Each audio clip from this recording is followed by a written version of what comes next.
Good morning students. Previous lecture में हमने discuss किया था, यूनिट सेकंड हमारी कंप्लीट हो चुकी थी। उसमें लास्ट टॉपिक जो हमारा था वो इलेक्ट्रॉनिक कॉन्फ़िगरेशन था, वो काफ़ी इंपॉर्टेंट है आपके लिए।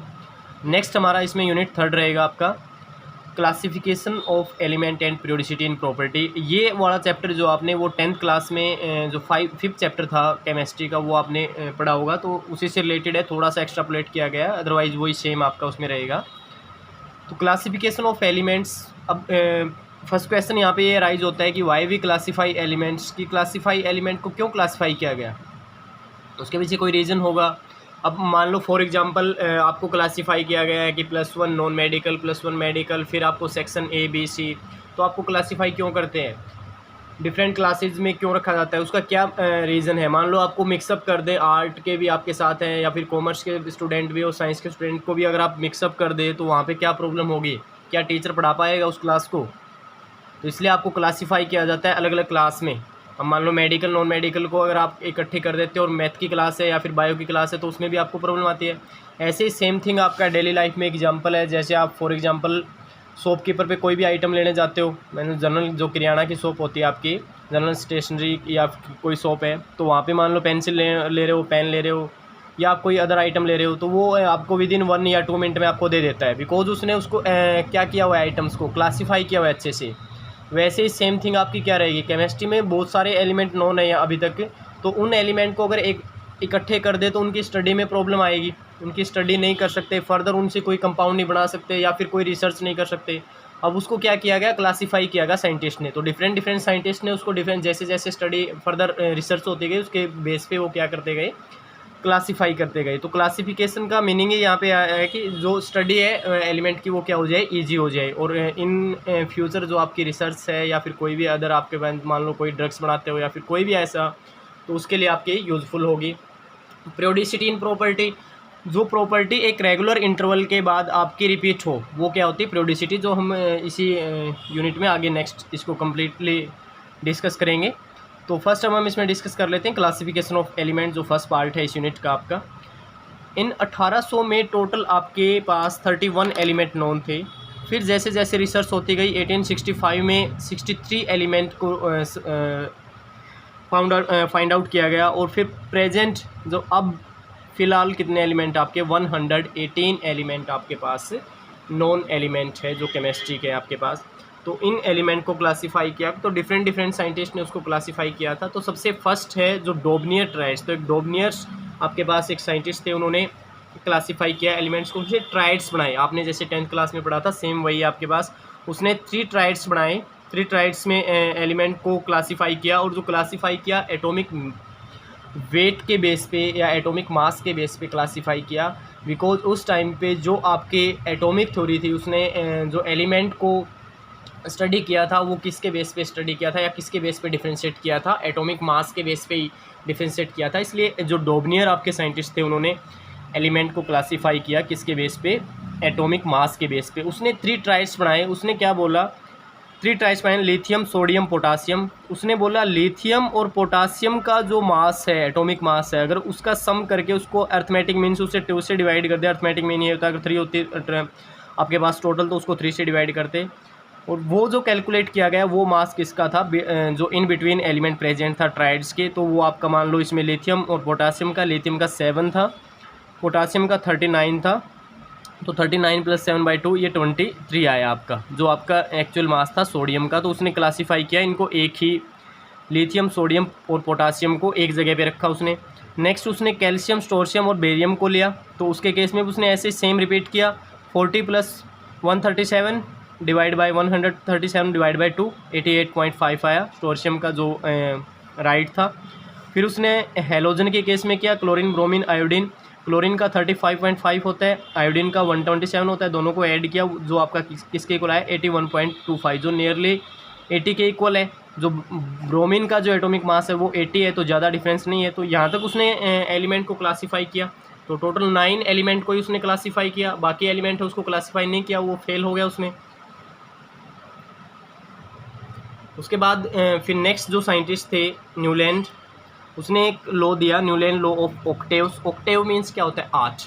तो उसने जैसे म्यूजिक में होता है आपका सा रे गा मा पा धा नी सा, जो वो आपके सारे से लेके फिर लास्ट तक जाता है, फिर दोबारा वही रिपीट हो जाती है ट्यून, ऐसे उसने बोला कि जो फर्स्ट एलिमेंट है और 8th एलिमेंट की प्रॉपर्टी क्या रहेगी, सेम रहेगी। बट इसने भी क्लासिफिकेशन किसके बेस पे किया, एटॉमिक वेट के बेस पे एलिमेंट को क्लासीफाई किया। उसने क्या बोला, when element were arrange in order of their increasing atomic weight the property of every 8th element are similar to those of first. उसने क्या बोला, जो प्रॉपर्टी थी फर्स्ट एलिमेंट की वो 8th एलिमेंट के क्या थी, सिमिलर थी। तो उसने क्लासीफाई किया, लिथियम लिया सबसे जो लाइटेस्ट एलिमेंट को इंक्रीजिंग ऑर्डर में इंक्रीज किया, लिथियम, फिर बेरियम, फिर boron, carbon, nitrogen, oxygen, fluorine, sodium. अब लिथियम के बाद जो सोडियम है, अब लिथियम फर्स्ट था, सोडियम 8th था, तो दोनों की प्रॉपर्टी क्या होगी, सेम होगी। नेक्स्ट फिर मैग्नीशियम, तो बेरिलियम और मैग्नीशियम की प्रॉपर्टी सेम रहेगी। फिर एल्यूमिनियम, बोरोन और एल्यूमिनियम की प्रॉपर्टी सेम रहेगी। Silicon, phosphorus, sulphur, chlorine, potassium और कैल्शियम। तो उसने कैल्शियम तक एलिमेंट की स्टडी की, कैल्शियम तक एलिमेंट को अरेंज किया, जो यहाँ तक उसका सही था, यहाँ तक कोई प्रॉब्लम नहीं थी, ऐसे एलिमेंट आपके अरेंज होंगे। बट आगे उसने इसमें कोई भी क्लासीफाई नहीं किया। उस टाइम पे बहुत सारे नॉन एलिमेंट थे, बट उसने ओनली कैल्शियम तक क्लासीफाई किया। नेक्स्ट जो एलिमेंट का क्लासीफाई किया वो मेंडलीव ने किया। उससे पहले एक लोदर मेयर भी आपके आए थे, बट उसने जो मेंडलीव वाला था वो सेम ही कंसेप्ट था। तो मेंडलीव पीरियोडिक ला, तो उसने एक लॉ दिया। उसने भी जो प्रॉपर्टी है वो फंक्शन किसका लिया, एटॉमिक मास का। The property are function of atomic weight या एटॉमिक मास, मीन्स उसने भी एलिमेंट को किसके बेस पे क्लासीफाई किया, उसने भी एटॉमिक वेट के बेस पे या एटॉमिक मास के बेस पे क्लासीफाई किया, means increasing order of atomic mass रखा। उसने बोला टोटल उसको एक ट्यूबुलर फॉर्म में, मीन्स टेबल की फॉर्म में एलिमेंट को क्लासीफाई किया। उसने पीरियड्स और ग्रुप्स में क्लासीफाई किया। पीरियड्स आप किसको बोलते हो, आपने 10th क्लास में पढ़ा होगा। जो हॉरिजॉन्टल रोज होते हैं आपकी, वो क्या होते हैं, पीरियड्स होते हैं, और जो वर्टिकल रोज होती है वो आपके ग्रुप्स होते हैं। तो उसने बोला टोटल एलिमेंट को क्लासीफाई किया, और उसने बोला टोटल 6 पीरियड्स हैं और 8 ग्रुप है, और 8 ग्रुप में भी सब ग्रुप थे, उसमें 2-2 ग्रुप उसने आगे क्लासीफाई किया। और उसने फर्स्ट टाइम नोबल गैस को भी क्लासीफाई किया। नोबल गैस को उसने 0 ग्रुप में रखा। तो ये उसका मेजर एडवांटेज था, उसने नोबल गैस को भी क्लासीफाई कर दिया, उसको 0 ग्रुप में उसने रखा। इससे पहले कहीं पे भी नोबल गैस को क्लासीफाई नहीं किया गया। तो ये उसने जो मेंडलीव पीरियोडिक ला, मेंडलीव पीरियोडिक टेबल इसको आप बोल सकते हो, तो उसमें उसने बोला कि 6 टोटल उसमें पीरियड्स रहेंगे, 8 आपके ग्रुप्स हैं, और उसमें ग्रुप्स में भी आपके सब ग्रुप होंगे। और जो नोबल गैस है उसको उसने क्लासीफाई किया 0 ग्रुप में। तो इसके बेस पे उसकी कुछ सक्सेसेस हुई, बाकी के कंपैरिजन में पीछे वाले तो सिंपल उसको कोई टेबुलर फॉर्म में नहीं कर रहे थे, इसने इसको टेबुलर फॉर्म में किया, मीन्स टेबल की फॉर्म में क्लासीफाई किया। तो उसी के बेस पे इसकी कुछ सक्सेस आई जो पीछे अभी तक नहीं हुई थी। फर्स्ट है सिस्टमेटिक स्टडी ऑफ एलिमेंट। उसने सिस्टमेटिक स्टडी की एलिमेंट की, मीन्स उसने ग्रुप में रखा या पीरियड्स में रखा, तो एलिमेंट को सिस्टमेटिक तरीके से उसने पुट किया टेबल में, और उसके बेस पे उसने स्टडी की। तो मेजर जो सक्सेस थी, एडवांटेज था, उसने सिस्टमेटिक स्टडी की एलिमेंट की। Correction of atomic masses, second क्या किया उसने, करेक्शन ऑफ कुछ का जो एटॉमिक मास था, जो प्रीवियस जो साइंटिस्ट थे उन्होंने एटॉमिक मास को गलत बताया था। जैसे बेरिलियम का उसने 13.5 बताया, जो एक्चुअल में 9 होता है। तो जो वो एटॉमिक मासेज में करेक्शन है वो किसने की, आपकी मेंडलीव ने की। प्रिडिक्शन ऑफ न्यू एलिमेंट, जो सबसे ज़्यादा मेजर जो इसका रोल था इसकी टेबल का, वो इतने ज़्यादा कॉन्फिडेंट थे कि उसको पता था कि इन फ्यूचर भी कुछ एलिमेंट डिस्कवर हो सकते हैं। तो उसके लिए उसने क्या किया, जो अपनी टेबुलर फॉर्म में थी उसमें स्पेस छोड़ दिया, कि मीन्स कोई न्यू एलिमेंट अगर आएगा तो वो उस जगह पे रखा जाएगा, अगर पीछे वाले एलिमेंट की तरह अगर सेम प्रॉपर्टी वो शो करता है। उसने एक वर्ड यूज किया, इक्का। इक्का मीन्स आपका एक संस्कृत वर्ड है जिसमें मीन्स नेक्स्ट, जो सिमिलर प्रोडक्ट। तो उसने मान लो लास्ट उस टाइम पे सिलिकॉन मान लो डिस्कवर था, सिलिकॉन से आगे कोई एलिमेंट डिस्कवर नहीं था उस टाइम पे, तो उसने सिलिकॉन के आगे इक्का लगा दिया मीन, और उसमें स्पेस छोड़ दिया, मीन्स इससे आगे भी एलिमेंट आपके एग्जिस्ट कर सकते हैं। तो जैसे ही कुछ टाइम के बाद डिस्कवरी हुई, उसके बाद जो जर्मेनियम था वो डिस्कवर हुआ, तो वो सिलिकॉन के बाद जर्मेनियम को रखा गया, जिसकी सिमिलर प्रॉपर्टी थी किसके कंपेरिजन में, सिलिकॉन के कंपेयर में।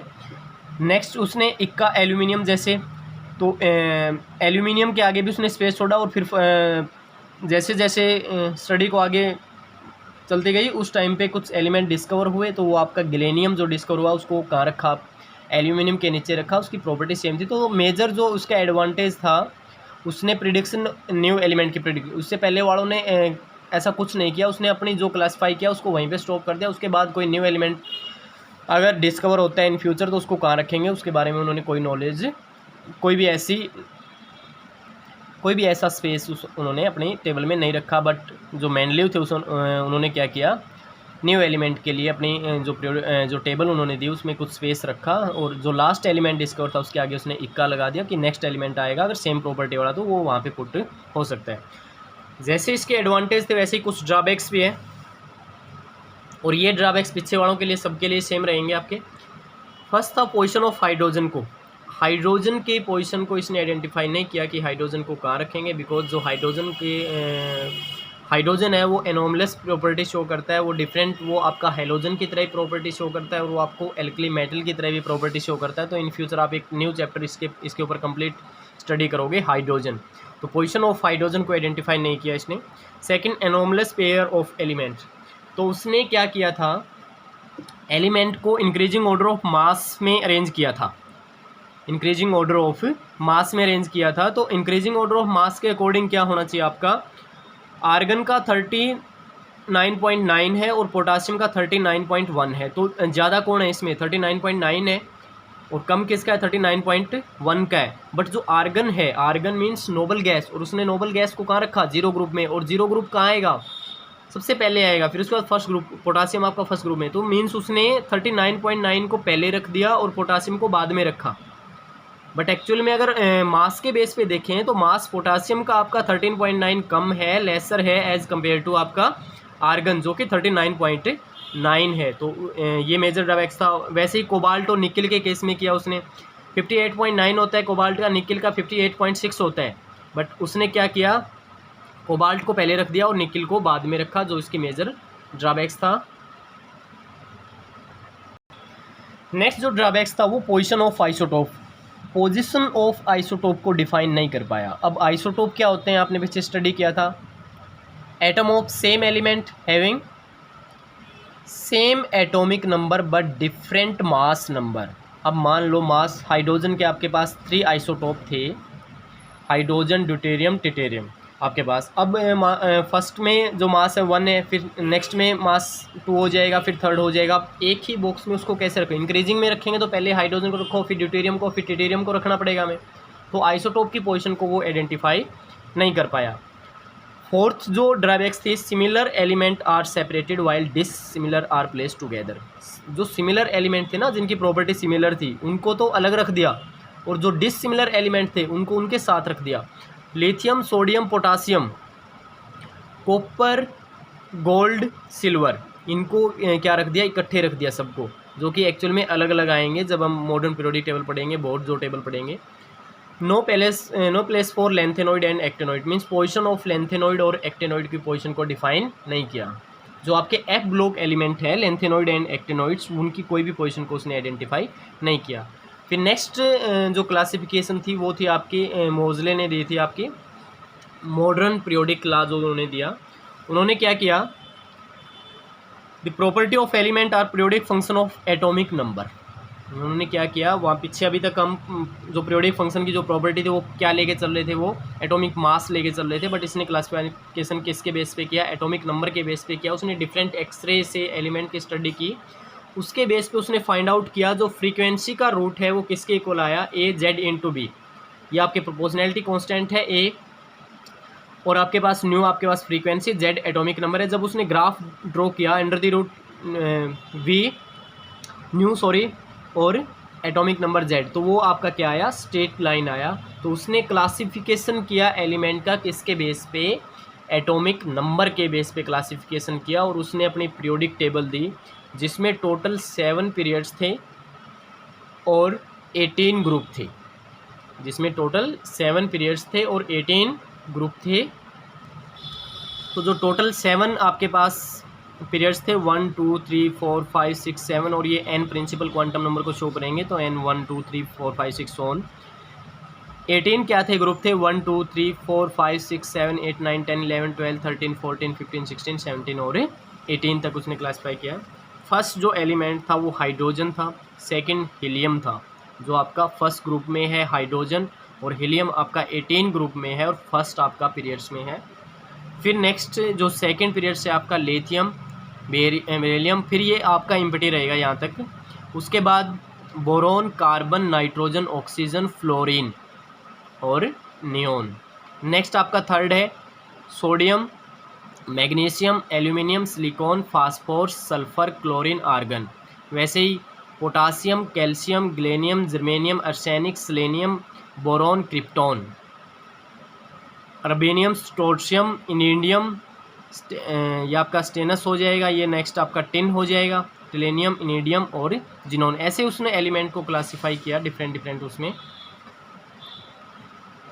तो उसने अब ऐसे तो आप याद नहीं रख सकते पीरियड्स वाइज तो एलिमेंट को, तो एलिमेंट को कैसे इजी अगर आपने उसको लर्न करना है तो कैसे लर्न करना पड़ेगा, उसको ग्रुप में आपको लर्न करना पड़ेगा।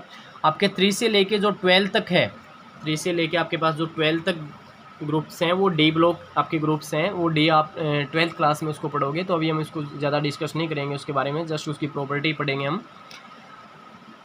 तो जो फर्स्ट 2 ग्रुप थे उसको उन्होंने बोला एस ब्लॉक एलिमेंट। जो फर्स्ट 2 ग्रुप है वो एस ब्लॉक एलिमेंट है 1 और 2। नेक्स्ट जो पी ब्लॉक एलिमेंट थे उसमें 13 से लेके 18 ग्रुप तक उसने दिया, और जो डी ब्लॉक एलिमेंट थे वो 13 to 12 तक, और जो एफ ब्लॉक एलिमेंट थे जो लेंथेनॉइड एंड एक्टेनॉइड्स। तो जो लेंथेनॉइड और एक्टेनॉइड्स के लिए उसने नीचे एक टेबल अलग से बनाई, और जो आपके पास डी ब्लॉक एलिमेंट है वो एग्जिस्ट कर रहे हैं बिटवीन एस और पी। तो इट्स मीन्स यहाँ पे जो फर्स्ट और सेकंड है वो आपके एस ब्लॉक है, 13 से लेके 18 तक आपके पास क्या है, पी ब्लॉक है, और इन बिटवीन 3 to 12 आपके पास क्या है, डी ब्लॉक है, और नीचे जो आपके पास है टेबल के नीचे जो आपके पास है वो क्या आपके एफ ब्लॉक एलिमेंट। तो ये इसके लिए अलग अलग से ट्रिक्स है आपकी याद करने की, जो नेक्स्ट लेक्चर में हम डिस्कस करेंगे इसमें कि इसको कैसे याद करेंगे। इसके लिए हर के लिए ट्रिक है, जैसे ही ना लीना करे रब से प्रयाद, बेटा मांगे कार स्कूटर बाप रोए। तो उसके लिए हम हर उसको स्टडी करेंगे। जो नीचे वाले हैं इसमें 7th में बाकी में मैंने नहीं लिखे हैं, ये आपके रेडियो एक्टिव होते हैं, वो स्टेबल नहीं होते हैं, तो उनकी स्टडी हम नहीं करते, इसलिए इनको नहीं लिखा। कुछ और प्रॉपर्टी आपकी, जो एस ब्लॉक एलिमेंट और पी ब्लॉक एलिमेंट है दोनों को रिप्रेजेंटेटिव एलिमेंट बोलते हैं। जो डी ब्लॉक एलिमेंट है उसको ट्रांजिशन एलिमेंट बोलते हैं, और जो आपके पास एफ ब्लॉक एलिमेंट है उसको इनर ट्रांजिशन एलिमेंट बोलते हैं। ट्रांजिशन क्यों बोलते हैं, बिकॉज ये ट्रांजिस्ट कर रहे हैं किसके इन बिटवीन, एस और पी ब्लॉक के इन बिटवीन एग्जिस्ट कर रहे हैं। जो आपके पास फर्स्ट और सेकंड ग्रुप है वो आपके मेटल रहेंगे, 13 से लेके 12 तक भी आपके पास मेटल रहेंगे, मीन्स डी ब्लॉक में भी मेटल रहेंगे आपके पास, एफ ब्लॉक में भी आपके पास क्या रहेंगे, मेटल रहेंगे। बट जो आपके पी ब्लॉक है 13 से लेके 18 तक, उसमें आपके पास जो पी ब्लॉक का वर्सेटाइल नेचर होता है, मीन्स उसमें मेटल भी होते हैं, नॉन मेटल भी होते हैं, और आपके पास मेटलॉइड्स भी होते हैं, जो हम नेक्स्ट लेक्चर में इसको ग्रुप एस ब्लॉक या फिर पी ब्लॉक, डी ब्लॉक सबको 1 by 1 उनकी स्टडी करेंगे। तो ये सिंपल आपका मेंडलीव क्लासिफिकेशन था, फिर आगे इसके ड्रॉबैक्स भी हम स्टडी करेंगे। तो यहाँ तक अगर कोई प्रॉब्लम है तो मैसेज कर सकते हो। थैंक यू बेटे।